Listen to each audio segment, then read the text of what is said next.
I'm going to follow up. Thank you for being here. Appreciate it.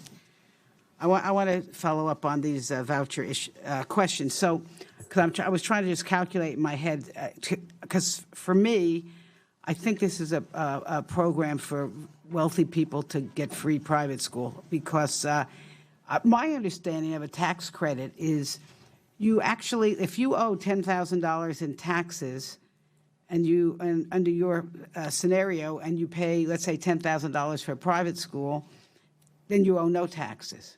Is that right? Congresswoman, can I just interject, because yes, that is absolutely a misunderstanding of the proposal. Okay, well, just explain so we know. The proposal is voluntary contributions from individuals or businesses to 501c3 scholarship granting organizations that would then give scholarships to families as defined by the state that decides to participate.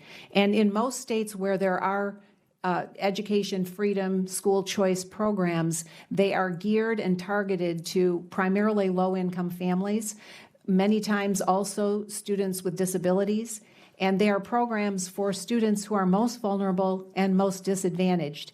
And so it would be individuals who choose to help other students and other families who would voluntarily make those contributions. It is not a program for people of wealth. Okay. People of wealth already have choices. Correct. People of power already have choices. All of these policies are designated for and are targeted toward individuals and families who don't have that power, who are assigned to schools that are not working for them. I want to reclaim my time to just follow up on Representative Clark's question. Is there anything in your proposal that requires non-discrimination? So, for example, can somebody keep a gay student out, or can they discriminate on the basis of a religion? The key with school choice and education freedom is families and students voluntarily choose the place that works and fits for them. So I just want to understand this. So they can choose to go to a school that only allows a certain religion or a certain gender or a certain race. Is that correct? Many schools have unique missions, different missions. The answer is yes. Thank you. I answered it for you. Okay, so I have another question. I think coming out soon is a new rule on that in reference to Title IX on sexual harassment and violence in colleges. Is that rule going to be published soon? I expect it will be soon, yes. So I think you probably know that there's a lot of concern from folks about what this is going to mean, because you know, all the statistics so forth show that there's still a lot of sexual violence on campuses, and there's a lot of concern that your new rule is going to actually discourage victims from coming forward. There's one particular point that I do want to ask you about, and maybe you can just clarify it, because I don't understand it I read that rule, it's so long. Under the proposed rule, alleged harassment must occur within the school's own program or activity. So my question is whether or not that would cover off-campus, for example, frat houses. Would it pertain to online sexual harassment?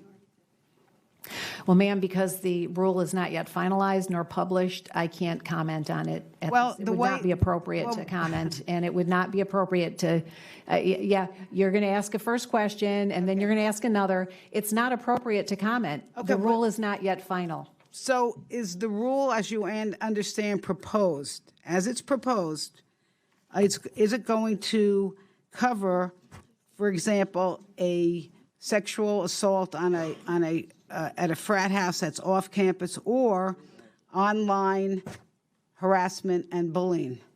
Again, I cannot comment on the specifics of the rule. Okay, my final question is, you know, we just read that Japan is closing all its schools because of the coronavirus. So I'd like to know what plans you are making in regards to coronavirus.